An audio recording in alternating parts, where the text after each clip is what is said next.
Why should a healthy individual like myself, who's had COVID and has experienced nothing more than cold, like flu symptoms, be willing to take a vaccine that we don't know the long-term effects of? We certainly know that long-term COVID has effects for people, and we know that long-term COVID will be here forever.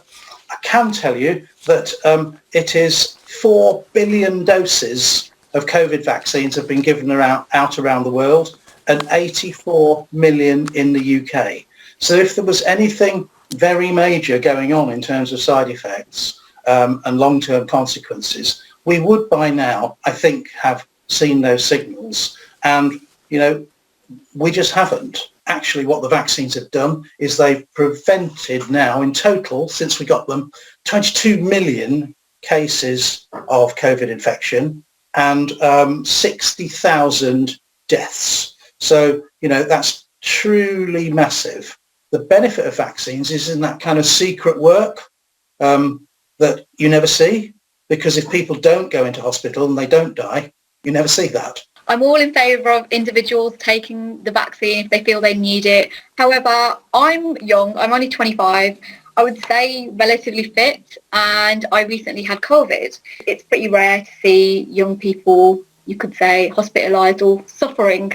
So I was wondering, why would I or any other young person be inclined to get the vaccine? I was in the hospitals in Lincolnshire and speaking to some of the respiratory consultants. They were telling me they got several people already in their 20s in this third wave who are on the intensive care unit, some barely in their 20s and some, sadly, who are not going to survive at that age. So the idea that COVID is less serious to the young is right, but the idea that it is not pretty serious indeed for some young people is sadly wrong.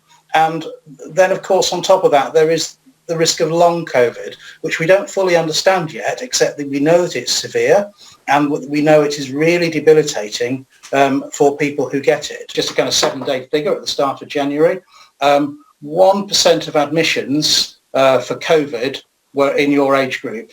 Now it's 6%.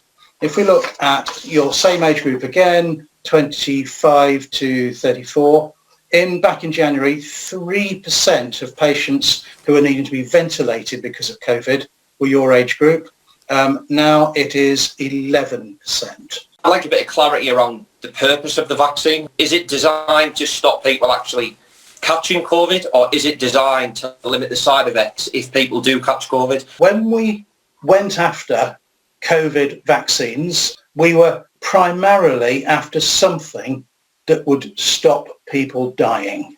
The kind of second base is that you want it to do more than stopping people dying. You want to keep them out of hospital so that that protects the NHS. And then the holy grail is that you stop people getting infected to such a large extent that actually you stop transmission. If there is a third wave, at what point will schools close? We're in the third wave now. I'm sure you mean the fourth wave. I hope the worst is behind us, but I think it's quite possible that we're going to have 1 or 2 bumpy periods. I think other respiratory viruses like flu are also going to come back this winter, and it's going to be equally important that people who are called for their flu vaccines actually make sure, come forwards and have them this winter. One of the things I say to these medical students is there will be a pandemic in your professional lifetime. And for the ones that I've taught fairly recently, they've already had 2 pandemics in their professional lifetime. The swine flu pandemic in 2009, and then, of course, the COVID pandemic as it's just unfolded. We think a lot of these pandemics are going to emerge when new organisms jump from an animal species into humans. And the closer our relationship becomes with animals and intensive farming and the food chains, then I think it is inevitable that we are more likely rather than less likely to have future pandemics.